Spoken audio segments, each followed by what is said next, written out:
नः पूषा विश्ववेदाः स्वस्ति नस्ताक्षो अरिष्टनेमि स्वस्ति नो बृहस्पतिर्दधातु। ओम भद्रं कर्णेभिः देव भद्रं पश्येत्। कुमार जी से अनुरोध करता हुए मंच पर आए और सतवीर सिंह खेड़ा जी उनका स्वागत करें। आप लोग जोर से तालियां बजाइए। सौभाग्य, ये सौभाग्य आपका कि आज इन्होंने आप लोगों के लिए एक अच्छी सोच, एक अच्छी व्यवस्था और एक अच्छा प्रोग्राम आयोजित किया है। विनोद जी भी साथ आ जाए, वैद जी भी साथ आ जाए, दोनों मिलकर के विनोद जी का स्वागत करें। ये बड़े शुभ का अनुभव होता है जब हमारे विद्यार्थियों के लिए, भावी पीढ़ी के लिए ये कोई शिक्षा से संबंधित कार्यक्रम किया जाता है तो समाज भी सौभाग्यशाली है, करने वाले भी सौभाग्यशाली हैं और उसके दर्शक भी बहुत बड़े सौभाग्यशाली हैं। प्रमोद शुक्रालिया जी, वेद प्रकाश जी स्वागत करेंगे। भाई ताली बजती रहनी चाहिए। देखिए, ये आज नई जनरेशन के लिए कोई आपके साथ कंधे से कंधा खड़ा मिलकर खड़ा होना चाहता है, आपकी मदद करना चाहता है, उसकी जितनी तारीफ करे उतनी कम है। और यहाँ बैठो, अब मैं शास्त्री जी। देखिए, जज कौन होते हैं?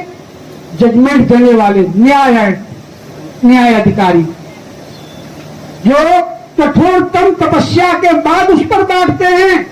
आज हमारे बीच में मौजूद हैं कमलापति जी, हमारे बीच में मौजूद हैं आईएएस इंडियन सर्विस होती है, बहुत मेहनत करनी पड़ती है, दिन रातें करना पड़ता है। आज मैं इनके साथ दिल्ली से चल करके जब आया हूं तो मुझे महसूस हुआ कि मेरा ज्ञान इनसे 50% कम है, क्योंकि मैंने बहुत सारी चर्चाएं की दिल्ली से यहां तक आते आते, तो मुझे लगा कि मेरा ज्ञान आपसे बहुत कम है। मैंने कहा भी कि पवन जी आपसे बहुत कम मुझे ज्ञान है। आज आपके बीच में मौजूद है, ये हमारा सौभाग्य है।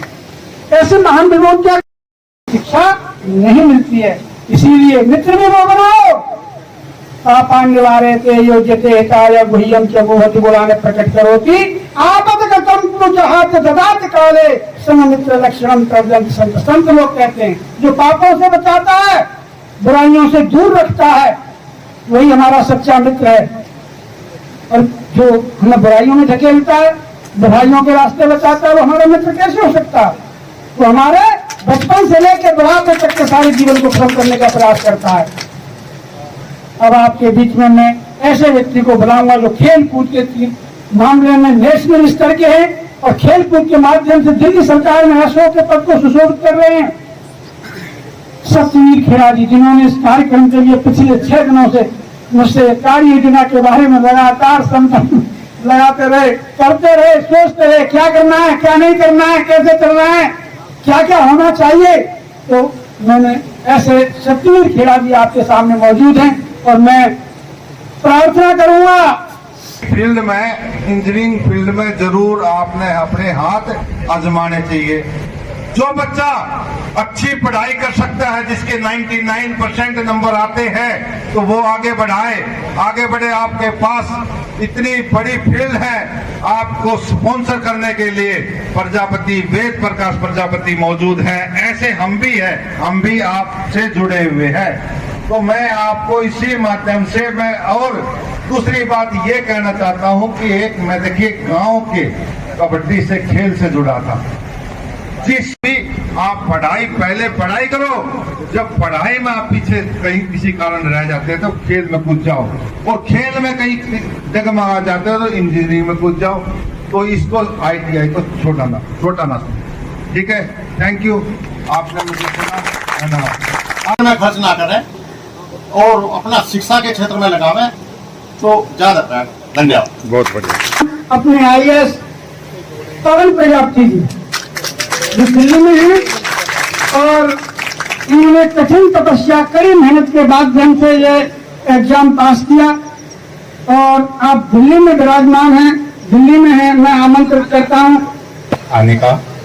और सम्मानित मंच और प्यारे बच्चों, जैसा कि मेरे पूर्व वक्ताओं ने कुछ बातें आपको बताई है, तो मेरा विषय है जिले के गांव, एक गांव था छोटा सा, तो उस गांव में मेरे पिताजी मिट्टी के बर्तन बनाते थे और साथ में मुझे पढ़ाते थे। तो उस टाइम ऐसे था, गांव में लाइट वाइट भी नहीं होती थी। पिताजी दिन भर काम करते और रात को जब चिमनी की जो लाइट होती थी, लालटेन जो उस टाइम चलती थी, तो उसकी रोशनी में मुझे पढ़ाते थे बचपन में। और कहीं ना कहीं मेरी दादी माँ जो जिनके मैं काफी करीब रहा, तो उनसे भी मैं हमारे जो धार्मिक ग्रंथ है जैसे गीता, महाभारत, रामायण, उनकी जो कहानियां कथाएं सुनता। और ये रोड के किनारे जो लाइट लगती है उसके नीचे पढ़कर डॉक्टर अम्बेडकर पढ़ाई लिखाई की उन्होंने। फिर बाहर विदेश गए, इंग्लैंड में जाके पढ़ाई की और देश का संविधान लिखा।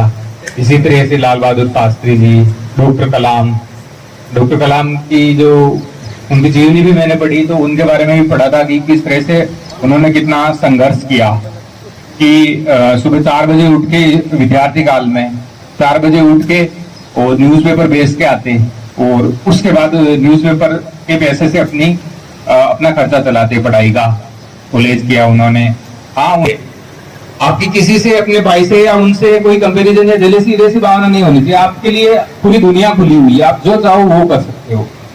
आपका दिमाग है अभी वो खाली मस्तिष्क की, मतलब खाली कागज की तरह है। इसके ऊपर जो आप लिखना चाहते हो वो आप लिख सकते हो।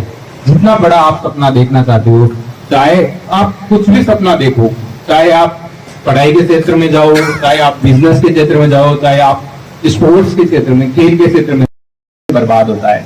उसकी वाइफ है वो हमेशा परेशान रहती है, उसके बच्चे, अब हर एक बच्चा चाहता है कि उसके घर में भी अच्छे कपड़े आए, उसका हर बच्चा चाहता है कि मैं भी अच्छे स्कूल जाऊं। लेकिन जो नशे की आदत में पड़ जाता है तो वो पूरा आदमी, उसका पूरा घर बर्बाद हो जाता है।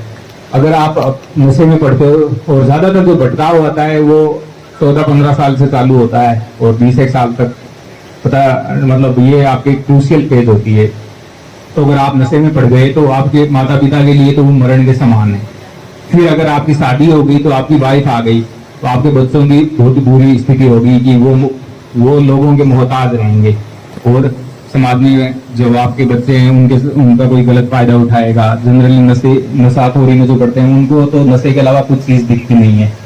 तो आप कुछ भी नहीं करो, कम से कम अच्छे इंसान तो बनो, एक अच्छे सभ्य इंसान तो बनो, जिससे आपके समाज को फायदा हो, नुकसान तो ना हो। हम किस न्यायालय में न्याय